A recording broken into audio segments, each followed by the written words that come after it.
嗨，各位朋友，大家好。我想很多人都记得灰姑娘的故事，对于很多的女孩子来说，这个故事应该是很受欢迎的童话故事。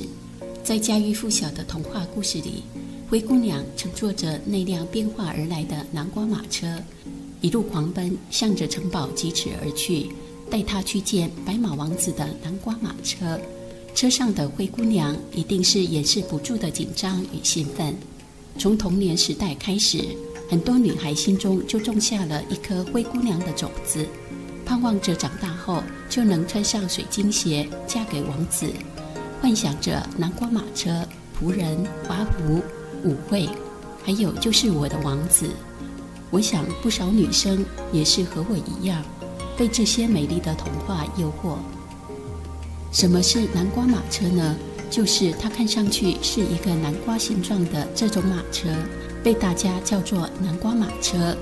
我想大家在电影或者说电视剧里，尤其是欧洲的电影里，有的时候也会在美丽的公园、婚宴餐馆里会看到这种南瓜马车的布置。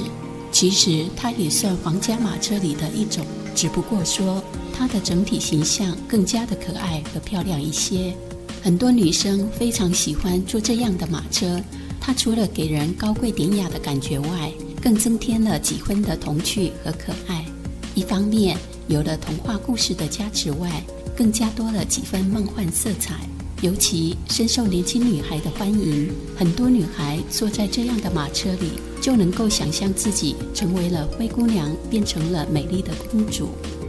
我的首座南瓜马车，我觉得灰姑娘的童话故事非常梦幻。学会捋线基础技巧后，很想做一个自己向往的作品，于是试着做南瓜马车。对于我来说，制作马是最困难的。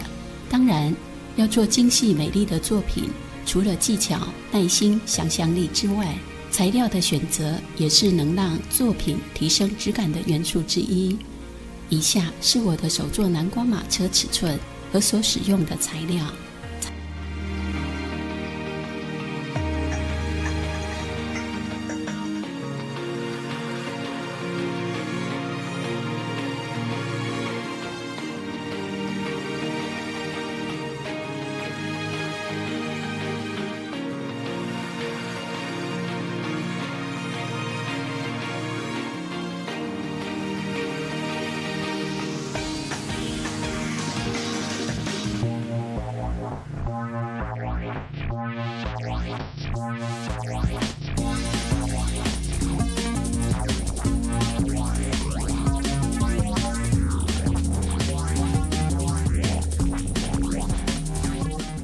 完成作品时非常高兴，借此机会与网络上的好朋友们分享，也欢迎喜欢 DIY 的朋友不吝于批评指教。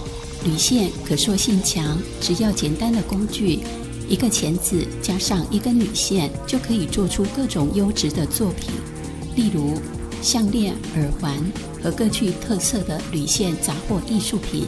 我个人认为，动手玩铝线很能激发出个人创作灵感，从基本型进而变化为不同的形态元素，经由一些技巧组合成各式美丽作品。一旦结合融入我们的生活中，就好像帮自己定制了专属的居家杂货，发挥自己的想象力创作，设计出多款不同风格的作品。最后，感谢你的观赏，敬请订阅我的频道，并按下旁边的小铃铛，这样我有新的影片就会优先通知你。喜欢这部影片，请按喜欢、分享、订阅频道。拜拜。